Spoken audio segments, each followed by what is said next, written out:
고령자들이 가난하게 살아서 문제입니다. 극과 극이 문제입니다. 그런데 노인들 중에 연금으로 적절하게 아니면 안락하게 살아가는 사람이 얼마나 될까요? 최저생활도 못하는 사람은 얼마나 될까요? 현실은 최저생활도 못하는 사람이 즐비합니다. 연금으로 최저생활도 못한다고? 그럼 어떡하란 말인가?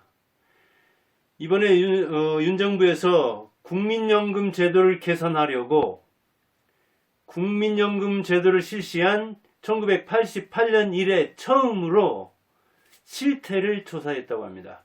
국민연금뿐 아니라 각종 연금을 조사했습니다. 각종 연금이라면 그 숫자가 많습니다. 기초연금, 기초노령연금 그러죠. 국민연금, 그 다음에 직업연금 해가지고 각종 직업의 공무원연금, 군인연금, 사학연금, 우정부 있죠. 우체국 옛날 그런 연금들이 있습니다. 그 밖에도 주택연금, 개인연금 이런 다양한 연금이 있는데 그런 연금의 실태를 조사해 보니까 65세 이상 인구가 862만이었습니다. 기준은 21년입니다. 그런데 우리가 고령화 인구 하면은 인구의 7% 이상을 노인이 차지하면 고령화, 고령이 되고 있다 이렇게 분류하고 그 다음에 인구의 14% 이상을 65세 이상 노인들이 차지하면 고령사회 그럽니다. 그런데 고령사회 넘었죠. 14% 넘었죠. 그런데 21년이 아니라 24년 말이나 25년 되면 노인 인구가 인구의 20% 이상을 차지하는 저 유럽 같은 데 많죠.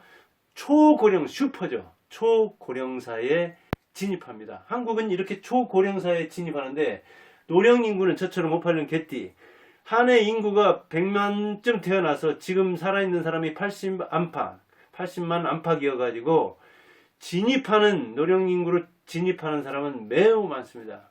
그런데 태어나는 아이들은 30만도 안 됩니다. 합계 출산이 0.8 안팎이잖아요. 여자가 태어나서 죽을 때까지 한 명도 안 낳고 안 기르고 가는 게 지금 젊은 사람들의 실태입니다. 옛날 사람들은 지금 70대 80대들은 5, 6 보통으로 낳았죠. 그러다 보니까 이렇게 65세 이상이 되는 노인 인구들이 자기 먹을 것을 자기가 준비해야 됩니다. 왜? 아까도 말했듯이 극과 극이 통해야 됩니다. 아이들이 안 태어나니까 노인들도 스스로 자기 삶을 연금으로 영위를 해야 되는데 현실은 그렇지 못하다고요. 준비를 못했죠.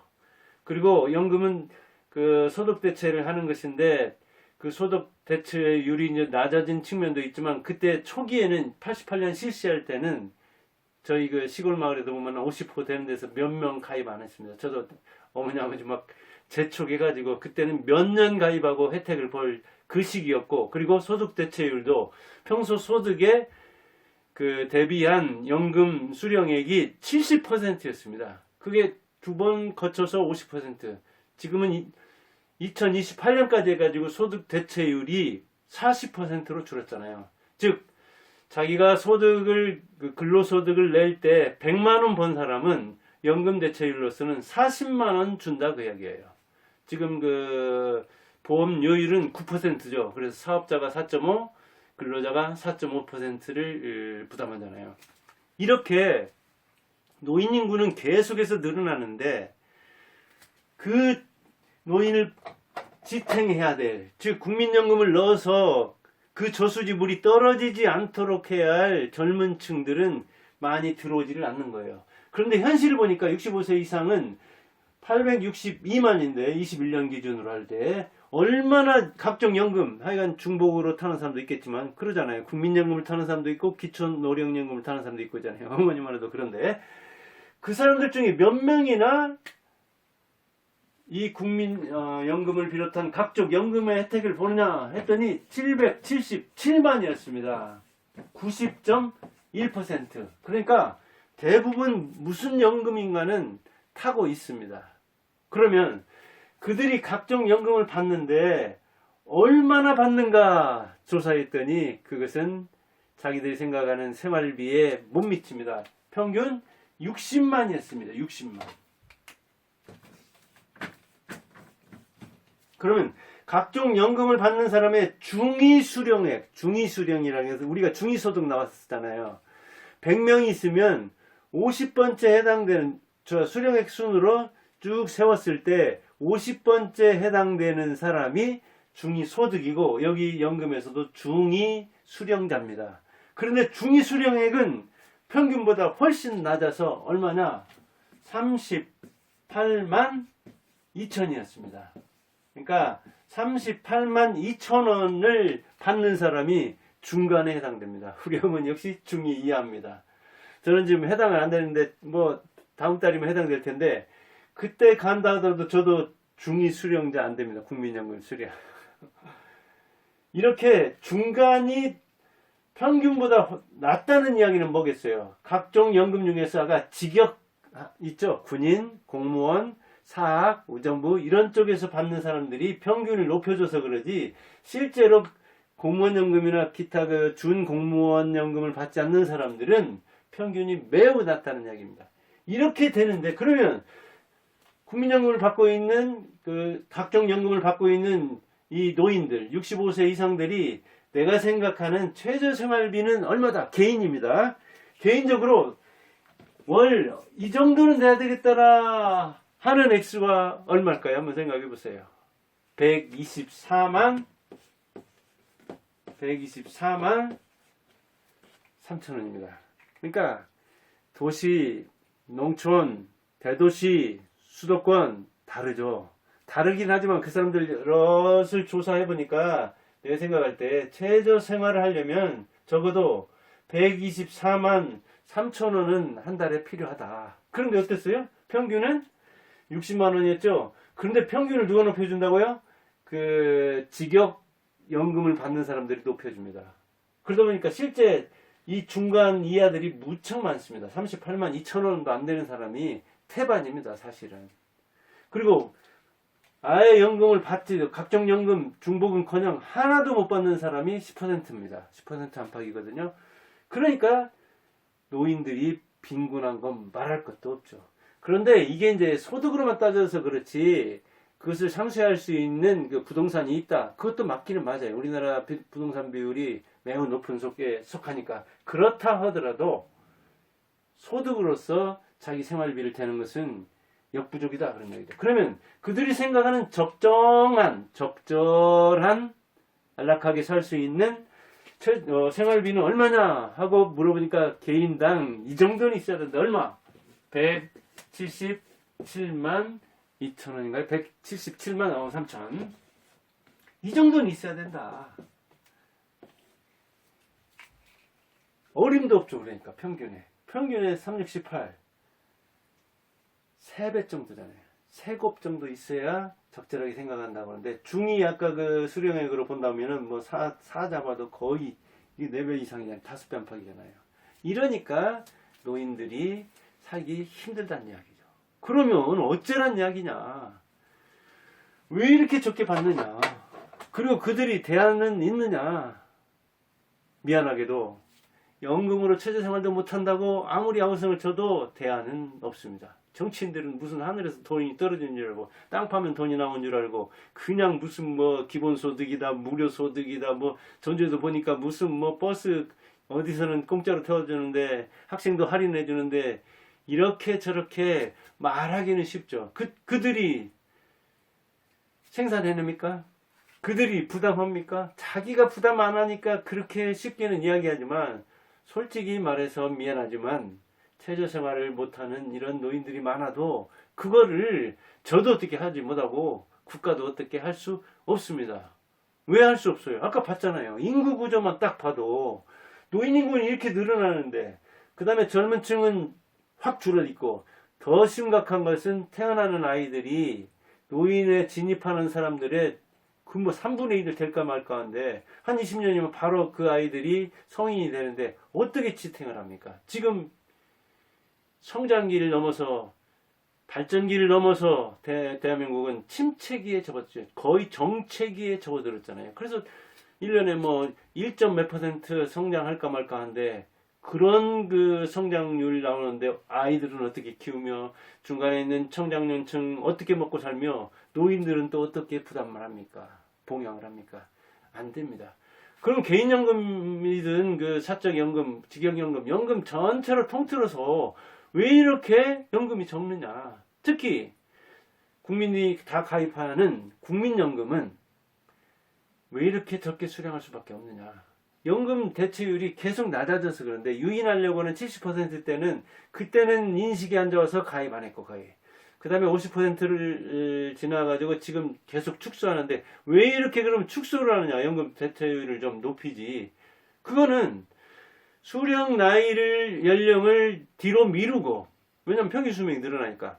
그 다음에 수령액은 늘리려면은 나이는 뒤로 그 다음에 보험료율은 9%에서 12%, 15% 이렇게 올려야 되는데 그것만 올라갑니까? 의료보험, 세금, 각종 고용보험 이것저것 들어갈 곳은 많은데 어떻게 이 그 국민연금 보험료율만 더 높입니까? 그럴 수가 없는 거예요. 그러니까 대체율을 올리려면 보험료율을 올려야 되고 수령 연령은 늦춰야 되고 그 다음에 그 국민 그 연금 받는 데에서 다른 연금과 이렇게 겹쳐진다든가 하면은 그걸 이제 또 뭐 이렇게 줄인다든가. 그런데 그러면 왜 나는 똑같이 냈는데 기초연금 받는 처럼 국민연금 가입한 사람이 오히려 기초연금 받는 것 때문에 이렇게 그 줄어드느냐, 이게 그걸 감소시키느냐. 그러면서 그럴 바에 차라리 국민연금 가입 안 하겠다. 그리고 나도 그냥 기초노령연금 그거 받고 따로 내가 사적연금이라든가 따로 저축을 한다든가 따로 투자를 해서 그렇게 보완하는 게 낫지 않느냐. 이런저런 이제 또 불만이 나오는 거예요. 그리고 인구 구조로 봐서는 뭐 이것같이 다른 변수가 없을 때 틀림없는 것은 없잖아요. 이처럼 확실한 미래는 없잖아요. 그런데 그 인구 구조를 감안할 때 이거는 제 아들 또래인 30대 초반이 수령 나이가 되는 아니면 미룬다 하더라도 거의 30대 후반쯤 되는 그 나이쯤이면 즉 2055년이면 현행 제도를 그대로 운영할 경우에 연금이 기금 자체가 고갈돼 버린다. 그런데 현실은 청장년층이 그 보험료를 올리는 걸 반대하죠. 그렇기 때문에. 그런데 노인 인구는 급증하죠. 그래서 이 고갈이 뻔하다고 하는데 실제로는 55년 예측하지만 이 친구들은 어때요? 정치적 부담을 덜 지려고 최대한 밀어놨는데 실제로 투자하는 거나 연금 나가는 걸 봐서는 그 고갈 예정 연도가 더 당겨지면 당겨졌지 뒤로 갈 리는 없다는 이야기를 하는 거예요. 왜냐면 지금은 아주 좋은 그 뭐랄까 전망을 해야 정치적으로 그게 통하는 측면이 있는 거잖아요. 그 다음에 아까도 얘기했듯이 국가의 생애 주기상으로 볼 때 이제 성장기를 지나서 발전기를 지나서 침체기, 정체기에 접어들었다고 해요. 자칫하면 하락기가 될 수도 있다고요. 그런데 어떻게 국가에서 국가 운영하는 현실을 운영하는 이것도 그런데 그 복지 예산이 고정비로서 이거는 한번 나가면 안 나갈 수 없는 거고 그 다음에 한번 혜택을 주면 마치 그것이 권한처럼 돼가지고 안 주면 표가 바로 날아가고 원성을 듣는데 그것을 어떻게 줄이느냐. 그래서 지금까지 국민연금을 손도 못 댄 거예요. 문재인 같으면 아예 그런 건 생각지도 않았잖아요. 그리고 각종 그 보험이라든가 이런 것들 거의 탕자처럼 탕진해놨잖아요. 그래서 그 다음 세대가 굉장히 국가를 운영하기 힘들게 해놔가지고 지금 와가지고는 이제 그 뭐 건실한 재정을 편다고 하면은 또 이러저러 하면서 야당이 얼마나 또 거대합니까? 참 어려운 거예요 이게 지금 현행 제도를 유지하는 것 자체도 힘들게 돼 있습니다 지금. 평균 수명이 늘어나죠. 출산 인구는 줄어들죠. 그리고 복지 혜택에 대한 그 요구는 늘어나죠. 그리고 야당은 거대 야당이어가지고 그냥 내일도 생각 안 하고 밀어붙이죠. 굉장히 힘든 상황입니다. 그래서 노후에 이 빈익빈 부익부가 심화될 우려가 매우 큽니다. 즉 젊어서 그 연금을 잘 마련한 사람, 각종 연금 잘 마련하고 이를테면 공무원 하는 우리 집만 해도 저 같은 그냥 그냥 국민연금 수령자 있는 거 하면 안 사람은 아직 뭐 노인연금에 들어가려면 멀었지만은 명예퇴직 해가지고 지금 연금을 받고 있잖아요. 그래서 저와 이렇게 합치면 이제 가족의 그 연금은 평균을 상회하지만 아무튼 이렇게 우리가 그 개인적으로도 부채가 많기 때문에 따로 이렇게 뭘 가입하는 거 힘들고 기업들도 국가도 이 경제 주체 세 개 다 부채가 철만큼 차서 개인 부채 같은 경우에는 지금 그 부담이 미래를 걱정할 정도가 아니라 하루하루를 내다보는 한 달 한 달이 왜 이렇게 빨리 돌아오는가 하면서 원리금 갚는데 곤욕을 치르고 지금 그 자영업자들은 그 몇십조 이런 게 부실화될 저도 학원 해봤지만 한 15년 안팎하면서 이렇게 코로나 한 3년 이런 정도면 아마 자영업 하는 사람들은 한 어려운 상황 6개월만 지속되면 거의 그 운용자금도 떨어질 정도로 겨우겨우 돌아갔잖아요. 그리고 이 장밋빛 꿈을 꾸면서 미래를 희망적으로 보면서 어찌 보면 미래를 최악의 상황을 대비를 안 한 측면도 있잖아요. 그러다 보니까 딱 닥쳐가지고 3년 동안 아마 피가 말랐을 겁니다. 이해가 됩니다. 저도. 그런데 국가 차원에서는 그게 하늘에서 땅에서 돈이 그냥 나오는 게 아니잖아요. 국채 지금 그 금리가 우리나라도 그렇고 미국도 얼마나 오릅니까? 그 이야기는 뭐예요? 국가도 부도우리가 있고 국가도 못 믿는다 그런 이야기 아니겠습니까? 그래서 지금 무슨 그 기준금리 안 올려도 그냥 국채금리 때문에 자연적으로 금리가 오르는 측면이 있잖아요. 그런데 또 인정부는 이걸 또 압박을 또 은행을 하잖아요. 은행을 압박해서 어떻게든 안 올리려고 해요. 왜 그래요?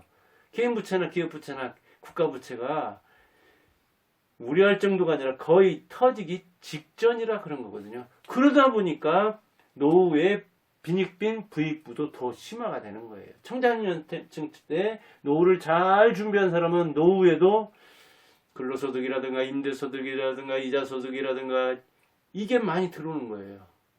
투자도 잘하는 거예요. 그 사람들이 현실에서 성공한 사람들이. 그런데 그렇게 청장년층 때 여유 없어가지고 국민연금도 가입 못한 사람이 오히려 노후에는 더 힘든 거예요. 어디 가서 일할 수도 없고. 이를테면 100세 현역이 되려고 기술자라든가 저처럼 이게 지식근로 저도 지식근로 아닙니까? 지금은 이게 유튜브에서 수익을 못 내지만 저술도 하고 투자도 조금 하고 그다음에 이렇게 유튜브도 하고 지식근로를 하는 거예요. 수익이 나오든 안 나오든 간에. 그런데 그런 준비가 안 된 사람은 이거 저술하는 것이든 유튜브 찍는 것이건 이를테면 저수지에 물 없는데 그냥 계속 빼서 쓸 수만 없는 겁니다. 금방 마릅니다. 이 웅덩이 같은 거는. 그런데 사적연금이든 저축이든 자신을 위한 보험이든 뭔가 그 주택연금이든 활용을 해서 국가에서 나오는 이전소득이라든가 거저주는 아니면 자녀에게서 오는 이렇게 그 이전소득이라든가 지인이라든가 여기저기서 이전소득이 있을 수는 있지만 그게 연금이라든가 국가에서 주는 개인적으로 이렇게 받는 것은 국가에서 주는 이전소득을 넘어서는 수도 없습니다. 대부분 매우 드물고 국가에서 주는 그 이전소득이 자녀들이 주는 이전소득보다 많은 경우가 대다수입니다. 그만큼 어찌 보면 자녀들이 어려우니까 국가에서 이전소득 기초노령연금이라든가 이런 것들이죠. 코로나 때도 특별 그 이전소득을 줬죠. 자녀들도 부담을 더 넣은 겁니다. 그러면서 좀 줄이는 겁니다. 용돈을 이를테면 명절 때 주는 그런 차원에서 볼 때 개인이 준비하는 수밖에 없다는 거예요. 서글프지만 이거 각자 도생하는 수밖에 없다는 이야기예요. 그리고 국가든 개인이든 기업이든 그냥 줄 수 있는 돈은 이제 어디서도 나오기 힘든 상황에 돼 있어요. 우리나라 국가 채무가 아직 그렇게 심각하지 않다 그러는데 실제로 그 연금이라든가 충당금이라든가 이런 것 저런 것 공기업이라든가 따지면 그 계산하는 회계하는 방법에 따라서는 심각합니다. 인구 구조까지 따지자면 사실은 심각합니다. 그런데 국가에 대한 책임은 개인 채무는 전화라도 받으니까 싫은 소리라도 하니까 신용에 문제가 있으니까라도 심각하게 받아들이지만 국가 책임에 대해서는 공동 책임은 무책임입니다. 그러다 보니까 그냥 나라에서 달라고만 하지 나라를 위해서 뭔가 기여할 생각 안 하는 거잖아요. 그런데 사실은 국가에 부담을 안 주는 것이, 자녀한테 부담을 안 주는 것이 자기 경제적 독립을 하고 자기 경제적 자유를 누리고, 그것이 바로 자녀에게도 나라에도 이바지하는 거죠. 참 그런 차원에서 좀 서글프긴 해요. 노인들이 내가 어떻게 고생해서 키운 자식인데 내가 자식한테 봉양은커녕 오히려 뜯기까지 도와줘야 되고, 오늘 또 보니까 어디서 뭔 사건 났더라고요. 부모한테 이렇게 경제적인 걸 요구했는데 요구하지 않는다고 해서 이 폐륜범죄들이 그런 이유로도 일어나고 그렇거든요. 사실 서러운 시대를 산 이 노인들이 서러운 측면이 있기는 해요. 경제적인 측면에서 뿐만 아니라 그 심리적인 측면에서도, 그 다음에 그 윤리적인 측면에서도 할 말이 많긴 많지만 어떻겠습니까? 요새 추죠. 세상의 추이를 따라가는, 거기에 맞추는 수밖에 없는 거잖아요. 성인도 그렇게 산다고 했는데 평범한 사람이야 말할 것도 없죠. 그런 차원에서 연금으로 최저생활도 못하는 게 사실입니다. 그럼 어떻게 하느냐? 방법이 없습니다. 어디에 기댈 데 없습니다. 스스로 서야 됩니다. 자기가 구축을 해야 됩니다. 각자도생. 슬프지만 그것이 연금으로 생활이 안 될 때 해야 되는 건데, 그걸 미리 준비 안 한 사람에게는 참 고단한 일이지만, 그러나 역시 어쩔 수 없습니다. 국가에서 최소한을 보장해 준다고는 하지만 국가도 여유가 없는데, 정치하는 친구들은 뭐 기초노령연금 30 준다, 25 시작, 뭐 25, 30, 지금 32, 앞으로는 40 주겠다. 그럼 임기 내에 윤 대통령도 40 맞춰주려고 하면은 뭐 한 해에 10,000원, 20,000원씩만 올리려도 그 예산이 어마어마하죠. 이렇게 노인들이 많이 생기는데, 그런 차원에서 슬프지만 끝까지 자신을 책임지자는 그런 이야기를 해봤습니다. 여러분들도 건투를 빕니다. 감사합니다.